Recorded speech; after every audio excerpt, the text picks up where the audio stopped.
اہم خبر دیں گے۔ Justice Tariq Jahangiri degree case کے حوالے سے اسلام آباد ہائی کورٹ نے فیصلہ سنا دیا۔ عدالت نے جسٹس طارق جہانگیری کی بطور جج تعیناتی کو کالعدم قرار دے دیا۔ جسٹس طارق جہانگیری جج بننے کے اہل نہیں تھے۔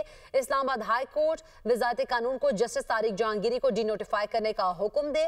جسٹس طارق جہانگیری کی ڈگری جعلی قرار، عدالت کا فیصلے کی کاپی وزارت قانون کو بھیجنے کا حکم۔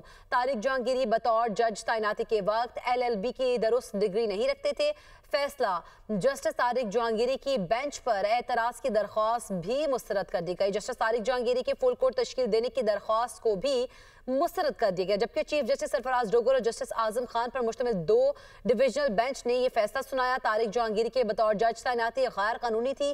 فیصلے میں کہا گیا طارق محمود جہانگیری جج کا عہدہ رکھنے کے اہل نہیں تھے۔ اس کے علاوہ طارق محمود جہانگیری کو بطور جج ڈی نوٹیفائی کرنے کا بھی حکم عدالت کی جانب سے دیا گیا ہے۔ Justice Tariq Jahangiri degree case کے حوالے سے اسلام آباد ہائی کورٹ نے فیصلہ سنا دیا۔ اسی پر بات کریں گے، بیورو چیف اسلام آباد عدیل وڑائچ ہمارے ساتھ موجود ہیں۔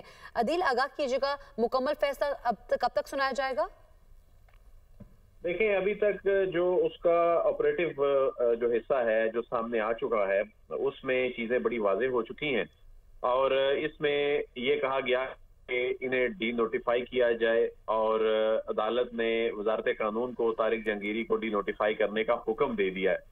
یہ بہت بڑی ڈیولپمنٹ ہے، اور اس فیصلے میں کہا گیا ہے کہ طارق جہانگیری بطور جج تعیناتی کے وقت LLB کی درست ڈگری نہیں رکھتے تھے۔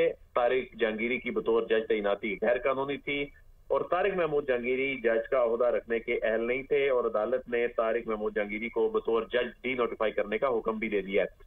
تو اب وزارت قانون جو ہے، اس بات کا امکان ہے کہ آج ہی اس فیصلے کی مصدقہ کاپی موصول ہونے کے بعد ڈی نوٹیفائی جو ہے وہ کر دے گی، کیونکہ وزارت قانون ظاہر ہے اس پہ ایک عدالتی بائنڈنگ ہے۔ تو یہ کو وارنٹ کی اس درخواست میں یہ معاملہ اس عدالت نے اسی سٹیج پہ ہی ختم کرنے کا یہ بنیادی طور پہ فیصلہ کیا، اور اس میں انہوں نے یہاں سے ہی یہ معاملہ ختم کرتے ہوئے وزارت قانون کو کہا ہے کہ اب یہ چونکہ جج ہی نہیں ہے تو انہیں ڈی نوٹیفائی کر دیا جائے، اور یہ تحریری فیصلے کا اس کو حصہ بنایا گیا ہے۔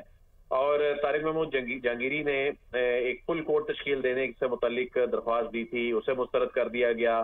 طارق محمود جہانگیری نے سندھ ہائی کورٹ کے فیصلے تک کیس ملتوی کرنے کی درخواست دی تھی، اسے مسترد کر دیا گیا، اور ان کی جو درخواست تھی بینچ پر اعتراض کی، یہ 3 درخواستیں جو ہیں ان کو مسترد، بالکل ان تینوں درخواستوں کو مسترد کر دیا گیا۔ دل ساتھ رہے گا۔